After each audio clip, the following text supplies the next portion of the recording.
parlé de l'affaire de Lumumba. Et alors, il a été question, eux étaient plutôt pour la suppression.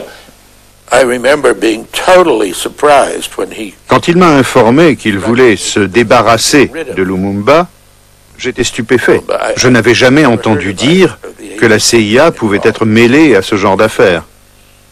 Et il voulait m'envoyer un tueur de crocodile pour descendre Lumumba. Ça, c'est exact. Ils sont venus me proposer ça.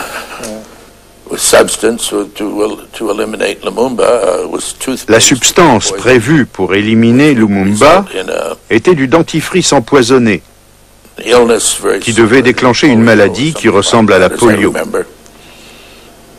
Je me suis jamais opposé, hein. J'ai toujours laissé faire. Mais on a laissé faire les Congolais, quoi. Mais je crois qu'il y a beaucoup de gens qui préféraient qu'ils disparaissent définitivement. Je crois. Puis, il y a eu un démenti selon lequel le président Eisenhower n'avait jamais donné ses instructions. À l'époque, j'étais convaincu qu'il en était l'auteur. Il me semble avoir entendu cette phrase. Soit il a donné ses instructions, soit il a été mal compris. Mais j'étais persuadé que l'ordre émanait du président. Le drapeau communiste est affalé. L'armée congolaise vient de destituer le premier ministre ultranationaliste Patrice Lumumba et expulse les représentants de Moscou. Documents, tracts et brochures de propagande soviétique sont brûlés, mettant un terme provisoire à l'intrigue communiste contre les Nations Unies.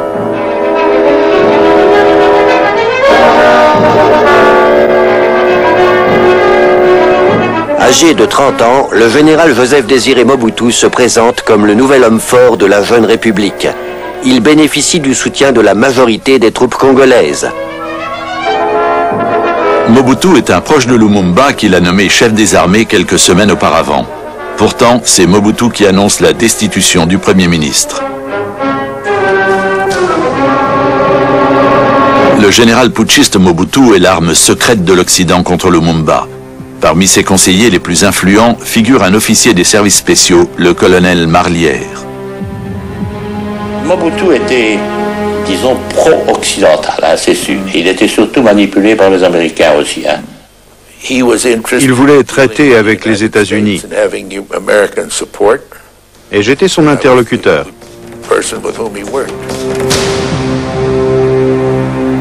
Le coup d'État de Mobutu marque le début d'une dictature qui durera plus de 30 ans. Mobutu bénéficie du soutien de la Belgique, des États-Unis et même des Nations Unies.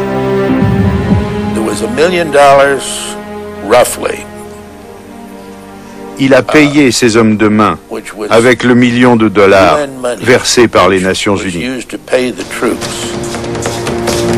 Mobutu place le Premier ministre en résidence surveillée sous la garde d'hommes payés par l'étranger. De leur côté, les casques bleus des Nations Unies encerclent la maison tant pour protéger le Premier ministre destitué que pour le neutraliser politiquement.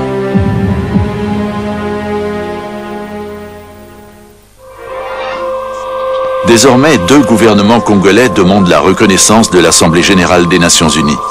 Le secrétaire général, Daka Marjold, soutient les putschistes. Grâce à une forte pression et à l'achat de voix, il parvient à briser la majorité favorable à Lumumba, formée par les pays du tiers-monde. La communauté internationale sanctionne la destitution de Patrice Lumumba. Lumumba parvient à échapper à la vigilance de ses gardiens. Avec sa famille, il tente de rejoindre en voiture Stanleyville, située à 2000 km, où s'est formé un contre-gouvernement qui lui est favorable. Mais sa popularité lui sera fatale. Dans tous les villages, il faisait un discours, et même dans les villages qui ne lui étaient pas favorables, il faisait des discours, et il était pris à son propre jeu, il voulait convaincre, et il était capable de le faire, mais à force de traîner, il a été rattrapé et emprisonné. Vous étiez sûr de le rattraper? Non, mais on avait mis tous les moyens en œuvre pour essayer de le rattraper. J'ai conseillé de bloquer les passages des fleuves Lumumba était obligé de franchir un fleuve. Il suffisait de l'y attendre pour le cueillir. Le soir du 1er décembre 1960, Lumumba vient de traverser le Sankuru en bateau et semble en sécurité. Mais ses poursuivants ont repéré le bac sur lequel transite sa famille. 2 jours plus tard, à l'aéroport de Léopoldville.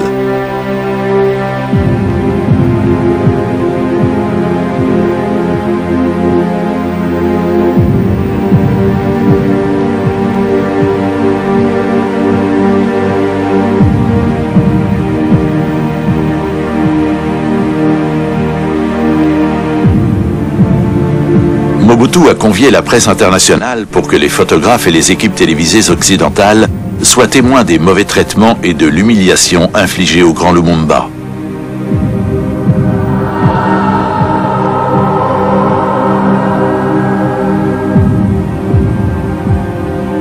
Pauline, la femme de Lumumba, avec Roland, son fils cadet. J'ai appris à grandir avec cette image que j'ai un père que je n'ai pas connu. Je l'ai connu à travers les autres, qu'il a une dimension qui est hors du commun.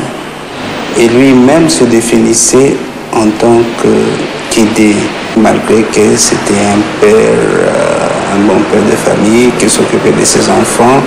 Mais ses enfants, sa famille, ce n'était pas tout son monde. Son monde, c'était un monde beaucoup plus large.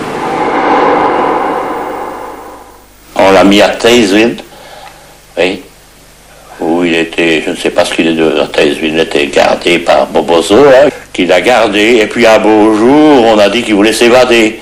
Et alors, c'est alors que Ndaka a pris les choses en main pour l'envoyer ailleurs. Victor Ndaka était lui aussi un ami proche de Patrice Lumumba et son représentant à la tête du parti. Nommé chef de la sûreté de l'État par Mobutu, il est chargé d'arrêter ses anciens camarades de parti. Le 13 janvier, il y aura ce qu'on appelle une mutinerie au camp militaire. L'armée était divisée en deux. Il y avait des pro-lumumbistes et des anti-lumumbistes. C'était un homme qui aurait été capable de retourner le camp Taysville et de... Il était capable de tout. C'était un très grand monsieur, Lumumba. Un très grand leader politique. On donnait à chacun son rôle. Mon rôle était d'aller à Taysville, prendre les prisonniers et de là, les acheminer vers Moanda. C'est dans l'avion que Lumumba se rendit compte en réalité. À bord du petit avion se trouvent également 2 amis politiques de Lumumba, les ministres Mpolo et Okito, qui partagent le même sort que lui. Moi, comme je ne suis pas intéressé, moi, je lève les mains. C'est tout. Destination de ce voyage planifié dans le moindre détail, le Katanga, où Lumumba est attendu par ses ennemis jurés. Et on m'a dit, demandez à Tshombe qu'il reçoive le colis. Hein? Pour envoyer ce message secret, le colonel Marlière utilise la liaison radio des services secrets belges. Tshombe reçoit également un télégramme du gouvernement belge lui ordonnant de récupérer les prisonniers. L'avion atterrit à l'aéroport du Katanga. Et nous étions présents quand Lumumba et les 2 autres ont descendu de l'avion. C'était pas très beau à voir. Ils ont embarqué les 3 personnes dans la Jeep. Et à ce moment-là, j'ai vu que c'était Lumumba que j'avais déjà vu avant l'indépendance. On lui avait enlevé sa barbiche, il était ligoté, par ça. Il était leurs 3. Le champ d'aviation était occupé par les casques bleus suédois, qui étaient là, qui ont suivi toute l'histoire. Les prisonniers sont emmenés dans la maison inoccupée d'un colon belge, la Villa Brouet, près de l'aéroport. Ils sont surveillés par la police militaire sous le commandement d'officiers belges. Qu'est-ce qui s'est passé pendant tout le temps que vous étiez là? J'ai eu plusieurs membres du gouvernement catalogués. Dont le ministre de l'Intérieur, M. Munongo, qui a regardé Lumumba de bas en haut et de haut en bas, puis qui a caché par terre. Quand j'ai vu ça, il me dit Lumumba les codes en un mot. pas de pitié avec lui, par exemple? Pourquoi? Il n'y a pas de pitié à avoir pour ce diplôme. C'est lui qui a emmené, qui a assisté mon roi. Ça vous a touché un peu? Touché, oui, mort d'homme, ça ne laisse pas indifférent, mais enfin, certains, je ne... Non.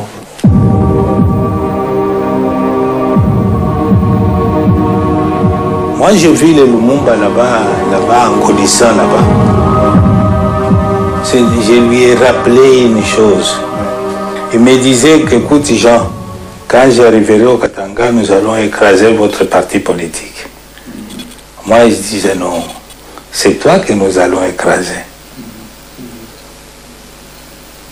C'est ça ce qui m'a rappelé. Il dit voilà, moi j'arrive ici chez vous, vous m'avez écrasé effectivement. Dans l'après-midi, une pluie tropicale s'abat sur le Katanga.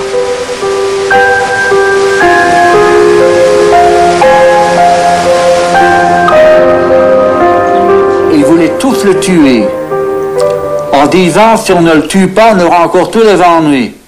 Ils avaient tenu leur fameux conseil de gouvernement qui avait décidé la mort de Lumumba. Ils avaient bu beaucoup pendant ce conseil, ils avaient bu beaucoup après. On les amenait à la présidence, chez Moïse. Ils faisaient, c'était le soir. C'était déjà vers 20h, 20h30.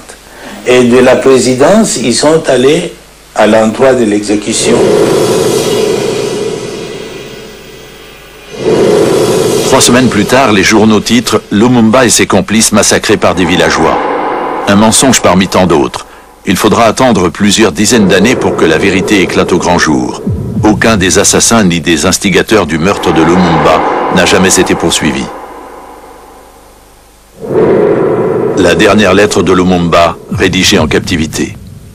Je me rappelle souvent de la phrase dans cette lettre qui disait « À mes enfants que je laisse ». À mes enfants que je laisse et que je ne verrai plus, je voudrais dire que l'avenir du Congo est beau.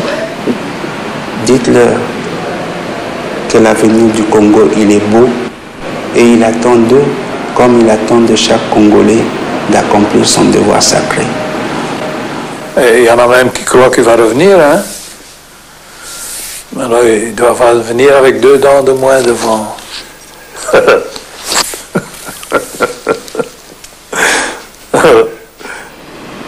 Vous êtes européen. Je crois que cette image, je ne suis pas juive, je suis noire, ça rappelle l'Holocauste. On a brûlé des corps, on a pris leur graisse pour faire des engrais, on a pris les dents en or pour faire un trésor de guerre. Et vous appelez ça crime contre l'humanité. C'est tout. Cha cha,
chacha tosubiye, okipaza chacha tuba